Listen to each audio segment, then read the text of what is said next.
I went to a great event by U Equal Tech called Crafting Your Story, Beyond Your Personal Brand. There were 3 amazing speakers. This talk is by Emma. She is a serial entrepreneur. She is the co-founder of Mindful Team and the founder of Buddy Bounce, which she has now sold. Emma is an experienced startup founder who has a history of demonstrating unique digital products. Now Emma has successfully sold Buddy Bounce. She is now focusing on Mindful Team, which is a health check and retrospective platform. Emma Joy Abanyo, who's head of delivery at OneTech.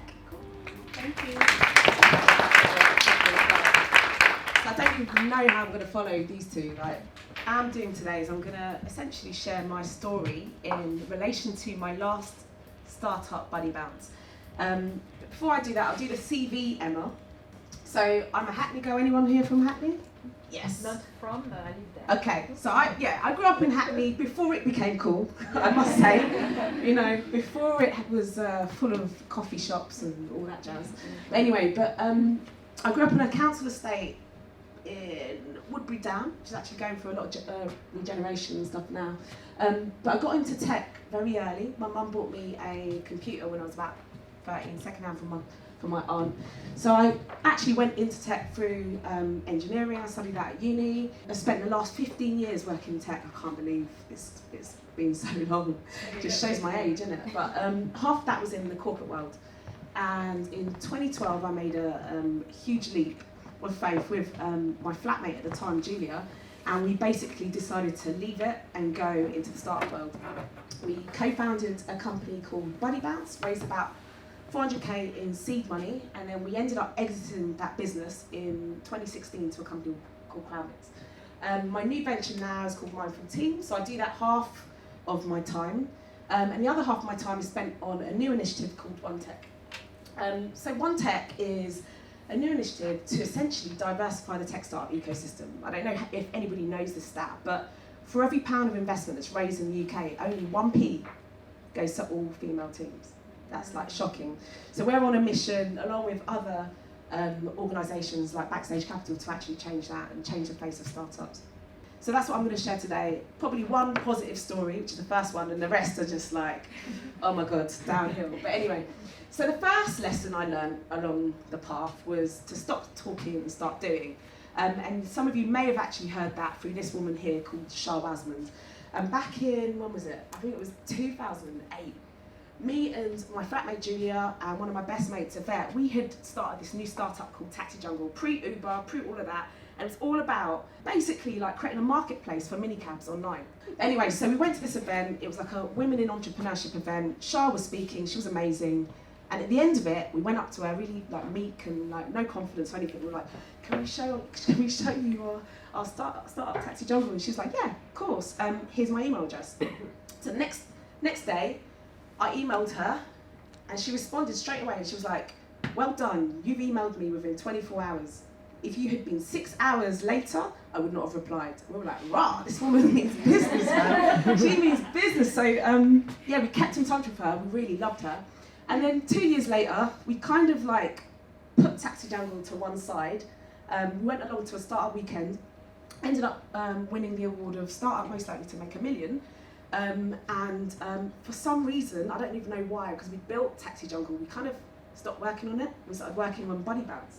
Buddy Bounce was basically like a street, I guess like a social loyalty platform for fans of musicians. So it was kind of like Clout, but for your favourite artist. And so we started building this new platform, and we asked Shah again, we were like, can we come show you our platform? She was like, yeah. Went for this meeting. 5 minutes into the meeting, she stopped the meeting, she was like, this meeting is over. You've shown me another platform. Get this in front of will.i.am. I think she probably meant you, but anyway. No, and we're like, what? She's like, get this product in front of will.i.am. When you do that, come back to me and I'll introduce you to the European director of Wayra. And we're like, oh my God, okay, my jaw is like down here to the floor. 2 days later, my jaw is still on the floor and I'm talking to 2 of my mates having dinner. And I'm like, and they're like, man, what's going on? Your mouth is open. Like, there's flies going on. What's going on? And I'm like, I've got to get Buddy Bounce in front of will.i.am. The president of Education First is like really happy with me. And they're like, what do you want? And I was like, I want to get in front of will.i.am. And they were like, okay, but you can't mention anything about Buddy Bounce. It has to come up naturally. You've got to be authentic, right? You've got to you know, build that relationship, as Andy was saying. So second steps are now, that was a good kind of feel-good story. It's all downhill from now. It's a roller coaster ride, practice self-care. And this is a really important one. So we raised, well, we got into Wyra, ended up raising that seed round, and then things got really tough, right? So we had investors, and there was all sorts of madness going on. In my personal life as well, there was a lot of just crazy stuff. Like I'd gone through a couple of bereavements, close bereavements, and I wasn't feeling good. Like I was just not feeling good. There was a lot of stress.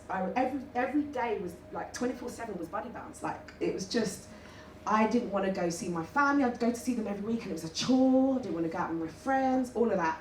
So I went to my doctors, and I explained to them how I was feeling, and my doctor was like, okay, you've got two options.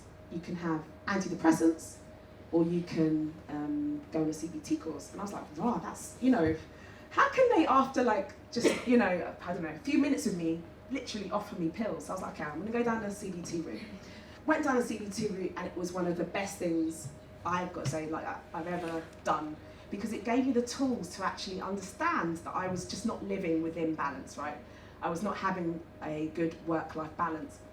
And since then, as has been mentioned, like I basically, I don't do that, I can't do that. But it's just there to kind of illustrate that through mindfulness, through just, you know, all of these different tools, find your tool, right? Everybody's got their own tool. It might be sport, it might be running, whatever it is, find it. Third one, it's hard, love the problem.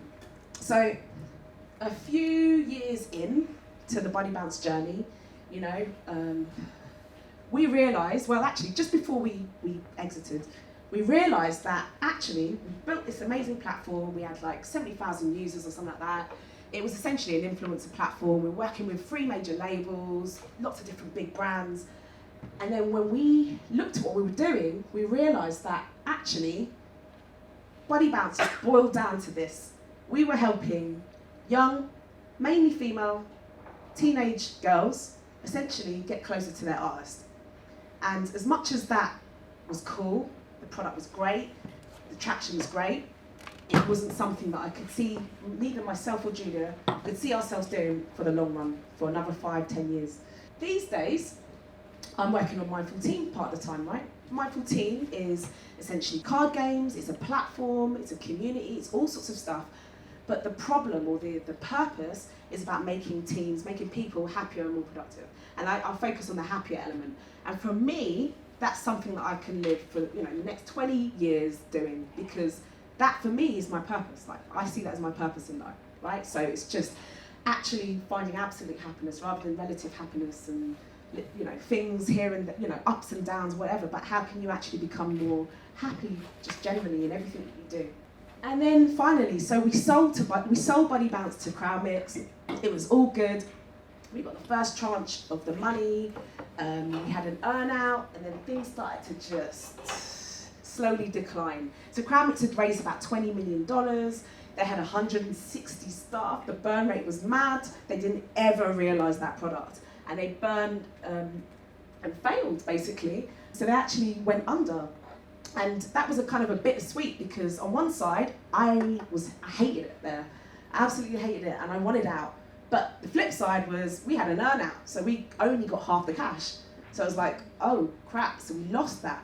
And so what I always say to people is like, just from day dot, we actually had really decent lawyers. We had really good lawyers in Oric. Came across this company a few months ago called Ferilio, which I think is amazing. It's not just about startups, it's about anything really, and it just helps you, one, understand all of the different terms and legal, etc. They're all about essentially making contracts and making law accessible for everybody. It's really cheap.